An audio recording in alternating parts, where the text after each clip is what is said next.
So it is official. Mike Bloomberg has dropped out of the race. He has spent more than $500 million. Think of that. Over $500 million. Some people are putting it up to 600 million or even 700 million on his campaign, and all he has to show for it is winning American Samoa. He's going to end up with somewhere between probably 40 and 50 delegates. So if he spent $500 million on his campaign, that's more than $10 million per delegate that he's going to have at the convention. So Bernie Sanders for the last couple of weeks has been saying that billionaires should not be allowed to buy the presidency. I think what Mike Bloomberg has proven is that billionaires cannot buy the presidency. This whole notion that the billionaire class can buy an election. Bloomberg tried. He threw $500 million at this. $500 million. And he has nothing to show for it. So I think it's hilarious. And then this thing on his page, thank you to every American who supported our campaign. Thank you. Our campaign has ended, but our fight is not over. Yeah. Trump has been going after Mini Mike on Twitter, just giving him a nice little parting shot. Mini Mike, 3 months ago, I entered the race for president to defeat Donald Trump and failed miserably. Mini Mike Bloomberg will now fire Tim O'Brien and all the fools and truly dumb people who got him into this mess. This has been the worst and most embarrassing experience of his life. Now on to Sleepy Joe. And then Mini Mike Bloomberg just quit the race for president. I could have told him long ago that he didn't have what it takes, and he would have saved himself $1 billion. The real cause. Now he'll pour money to Sleepy Joe's campaign, hoping to save face. It won't work. But yesterday, Trump came at Bloomberg with probably the most vicious tweet because it was so true. Now there was a video circulating of Mike Bloomberg eating food at one of his campaign headquarters, licking his fingers and then putting his fingers back into the food, licking his fingers and then grabbing the communal coffee pot and holding it.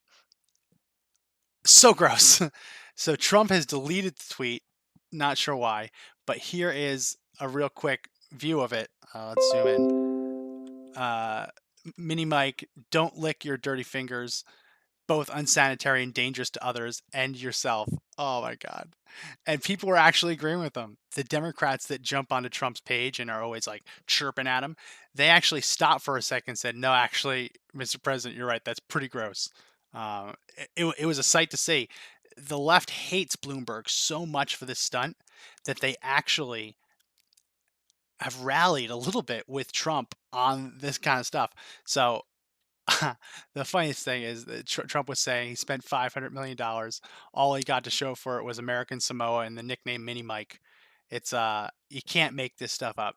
But it really makes you think, can a billionaire buy an election? I don't think it's possible. I think maybe if you had a candidate who was who was better than Bloomberg, right? Someone who didn't just look like a suit up on stage, who could actually deflect the attacks that he got, the incoming, and actually present himself as powerful. Listen, he spent $500 million to try and make himself out to be the savior the country needed. And if you look at those ads, they're compelling. They make it look like Mike Bloomberg is the guy. And he was able to buy his way onto the debate stage, not once, but twice, to buy his way onto the national debate stage.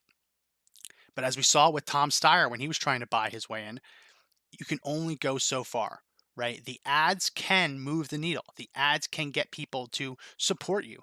But at the end of the day, you're still going to need to open your mouth. You're still going to need to live up to that hype.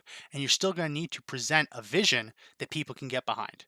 You can't just win the presidency on ads. You actually have to appear in person and live up to the hype. So Bloomberg, this is going to go down as by far the biggest billionaire vanity project, at least that I've ever seen. I've never seen someone waste so much money.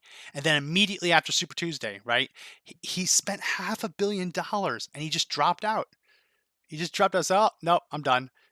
He's not even going to try and see if he can get a little bit more. He realizes that he's done, which makes you see he dropped out and endorsed Biden, obviously.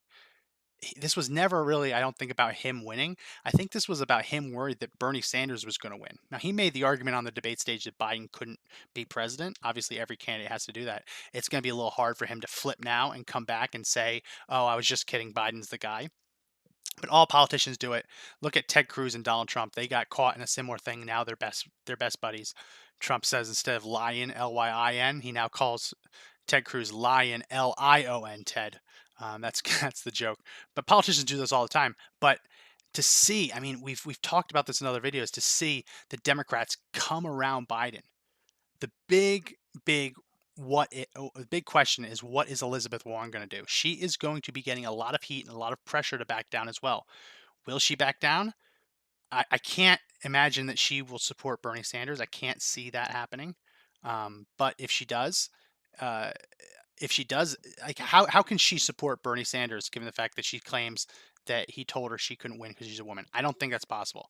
But if she comes out and supports Biden, then you know that there's something funny going on. Then you know there's something funny. So we're gonna keep watching this. Let's all raise a glass today in memoriam to Mike Bloomberg, the smallest of candidates who had big dreams and big bank accounts, but couldn't find a way to get any farther than American Samoa.